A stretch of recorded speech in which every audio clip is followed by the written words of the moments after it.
The decision is good because it's easy way of getting wine in a grocery shop or supermarket. This will help government in boosting the revenue.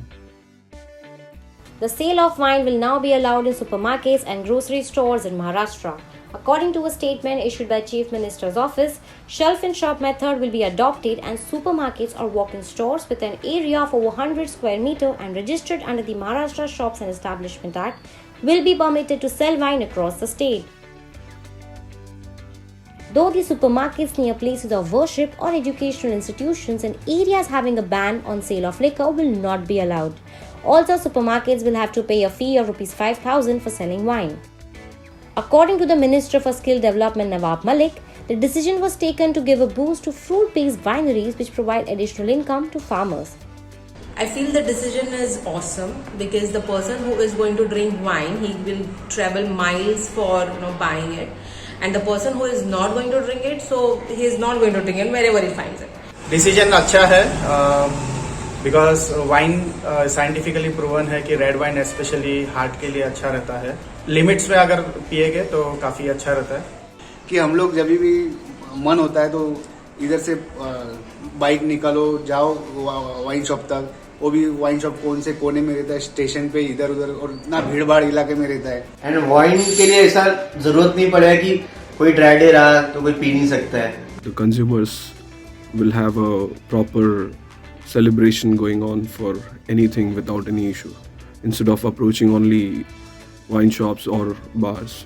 इससे एक चीज ये हो जाएगा कि normally जो wine shops के बाहर आप देखते हैं लोग वहीं पर खड़े रह के सेवन करते हैं, वो एक तरीके से शायद घट जाएगा. मुझे अभी मेरे घर के बाहर ही मिलेगा तो मैं बहुत उत्साहित हूँ और ये सरकार का निर्णय मुझे बहुत अच्छा लगा. और ऐसे भी वाइन शॉप्स वगैरह में जाना काफी गर्दी रहती है, वहाँ पे जो बाकी हार्ड लिकर्स वगैरह मिलते हैं, तो उस हिसाब से अगर आम जनता को अगर वो directly near by grocery shops में मिले तो ये काफी अच्छी बात है. The opposition party BJP, however, has slammed the decision. BJP leader and former Chief Minister Devendra Fadnavis has said that the government had rolled back prohibition and they will not allow Maharashtra to become a liquor state.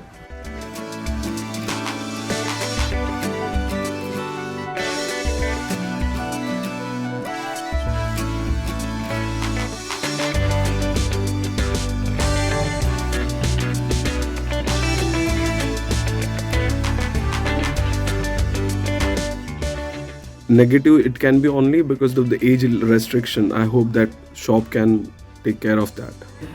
जो consumers below legal drinking age है उनको trace करने में ज़्यादा मुश्किल होगी.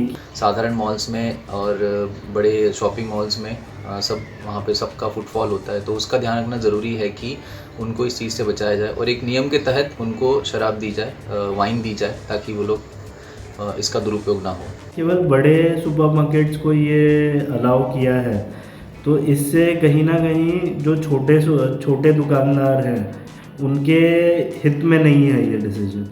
Shiv Sena leader Sanjay Raut came out in defense of Maharashtra government and said that wine is not a liquor and it will help double the farmers' income. देखिए, ये किसानों के हित का निर्णय है. वाइन ये कोई लिकर नहीं है. पहली बात, किसान जो होता है ग्रेप्स और भी फलों का उत्पादन करता है, उनसे वाइन बनता है. अगर वाइन का उत्पादन बढ़ेगा तो किसानों के जो फल है उसको भी रेट अच्छा दाम मिलेगा. तो यही ध्यान में रखकर महाराष्ट्र सरकार ने ये सब कुछ किया है. अगर भारतीय जनता पार्टी को किसानों के हित के बारे में कोई चिंता नहीं है तो ठीक है, तो किसानों के बारे में बात करना बंद कर लीजिए. जब भी कोई निर्णय आता है तो ये विरोध करते हैं. विरोध करना उनका काम हो गया है. Subscribe to Midday India. Get direct notifications on all our videos by clicking on the bell icon.